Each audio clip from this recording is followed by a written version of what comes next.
Holocaust Remembrance Day, a day to honor the memories of the 6 million Jews who were murdered during World War II. 79 years since the liberation of Auschwitz, the number of Holocaust survivors has dwindled, yet there are still an estimated 245,000 who are alive today. Among them, Aaron Krell, who shared his story with New York One's Rebecca Greenberg. Looking back today, I don't know how anybody got out alive. Aaron Krell was just 12 years old when Nazi forces invaded his hometown of Lodz, the second largest city in Poland. This was the demise of the Jewish people in Poland. Krell's father died years prior, and his mother worked hard to support him and his two older brothers. Like all other Jews in Lodz, Krell and his family were forced to live in a ghetto. How we even survived, it's maybe a miracle, or whatever you want to call it. People were dying in the streets. Krell says he almost became desensitized to all the death that surrounded him until his brother fell gravely ill. The last thing he said to me, "Please don't forget me." That was his last words. And after that, I just couldn't cope. After 4 years in the ghetto, Krell, his eldest brother, and mother were taken by cattle car to their first concentration camp, Auschwitz-Birkenau. The only thing that we smelled, a smoke from burning flesh. Krell says this was the last time he saw his mother. It was also the day he was stripped of his name. B7998. We were never called by name. We were always called by number. So it stays with you. Over the next year, Krell was transported to 4 different concentration and labor camps. When they work you hard and the food is bad, you succumb to that anyway. He spent the last 6 months of the war at Mauthausen in northern Austria before American forces liberated the camp in May of 1945. Didn't think of what's going to happen, how it's going to happen. Oh, we're alive and we're going to live, and the Americans are going to help us. To mark Holocaust Remembrance Day, Krell lent his voice to the latest campaign by the Claims Conference called Cancel Hate, which features survivors reading Holocaust denial posts from social media. The Holocaust did happen, and I am a witness to it. Your words matter. Cancel hate. Krell says he hopes by sharing his story, he can help stop the spread of anti-Semitism and hate so that history will not repeat itself. Such a Holocaust should never be forgotten. And I'm joined now by Greg Schneider of the Executive Vice President, I should say, of the Claims Conference, as well as New York One's Rebecca Greenberg, who just brought us that story. And Greg, let me start with you. We just heard Rebecca in the story introduce this Cancel Hate campaign. Tell us 2 things. What is the work that the conference does and wants people to know about? And also, why launch this Cancel Hate campaign right now? Why did you feel that need? Well, thanks for having me today on Holocaust Remembrance Day. First, the Claims Conference, since 1951, has negotiated with Germany to provide compensation for Holocaust survivors. It'll shock people, but of the 245,000 survivors that you mentioned are alive today, about 1/3 are in abject poverty, have to decide every month between food and medicine, and certainly as they age. Aaron, that you just saw, is 97 years old, but he's in great shape. Not every Holocaust survivor is. They need home care, and that's what we're able to provide.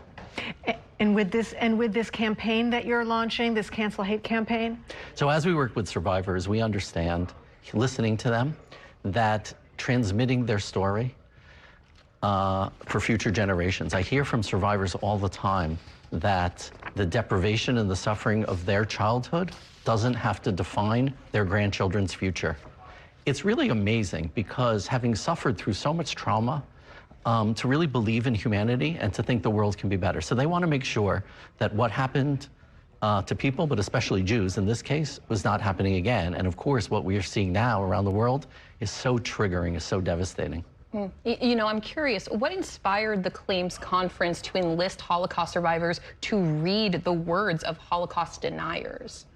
So it's a bold move because people said, well, maybe you shouldn't do it because you shouldn't give voice to the deniers. But the truth is, on social media, It's an unbelievable platform for hate. It's just a megaphone.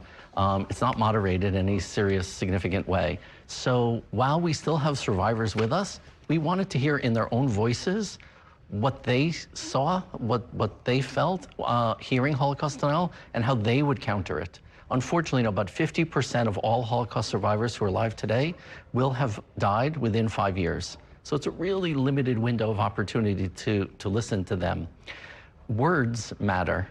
And as we hear all across the country and throughout the world now, people hurling incredibly horrible, violent, anti-Semitic slurs, we understand that words of hate can easily turn into deeds of hate. And that's what Holocaust survivors want to prevent.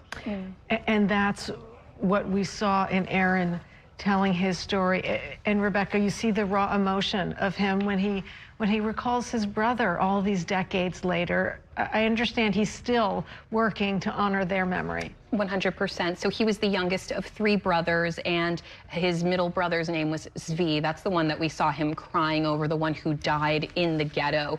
He said that he was historically just not a very healthy child, which is why he succumbed to illnesses that he sustained there. And he also had an older brother named Moshe who died in the concentration camp. So actually, he has 1 daughter and 1 grandson, and that grandson is named Zvi Moshe, and he lights up talking about him. It makes him so happy knowing that he can pay homage to his brothers in this way. Yeah, certainly. I mean, you can see what a special person he is just in those brief clips. Tell me, Greg, you mentioned anti-Semitism right now, which obviously cancel hate is a huge part of that. How is your organization reacting to what we're seeing taking place, for example, on college campuses today? So we're really focused on Holocaust education, and working with survivors. I think there are 2 important lessons from Holocaust survivors. One is unchecked hatred can lead to horrendous, horrific actions, as we saw during the Holocaust, and it has to be stopped. But number 2, there's also a lesson of bravery, of tenacity, of resilience. I mean, think about what Aaron went through.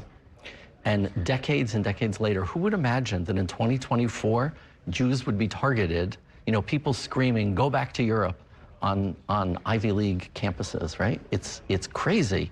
He is willing to read tweets and posts from Holocaust deniers, people who say it didn't happen, it wasn't so bad. He's willing to face that because he believes in a better future. And if he can face that after what he endured, that should give us strength to fight what we're seeing happening today. And you mentioned there is a limited window of opportunity that we're talking about when it comes to these survivors. Obviously, many of them live in Israel, but many of them also live right here in New York. And Rebecca, I know you've been looking into some of those numbers. Right. Well, I mean, the Claims Conference has done incredible work tracking down all of the people who are still alive, all the Holocaust survivors. So as we mentioned, 245,000 Holocaust survivors are still alive globally. Now, nearly half of them live in Israel, as you mentioned, and about 16% live in the United States. Now, of course, no surprise, New York is home to the largest population in the U.S. with nearly 15,000 statewide, and more than 70% of those people live in Brooklyn. And we know historically that there has always been a large Jewish population in Brooklyn, and of course, a large Holocaust survivor population. And Greg, I'm going to give you the final word on this Holocaust Remembrance Day because it speaks to the work that you and your organization are doing. What do you think is the most important thing that people remember, really pause to think about today? The world turned upside down in the late 30s and the 1940s, and unimaginable things became the everyday. It's because people didn't stand up and say, this can't be, this is not the world that we want to live in. And the same thing has to happen today. This rampant Jew hate screaming for people because of a policy perhaps of some other country or just baseless anti-Semitism or hate. It always starts with the Jews. It doesn't end with the Jews. People who hate minorities hate other minorities. So the lesson is what happened in the 1930s and 40s doesn't have to happen again, but we have to be proactive. We can't just sit back and think someone else will handle it. Greg Schneider, Executive Vice President of the Claims Conference, and Rebecca Greenberg, thank you both for coming on the Rush Hour.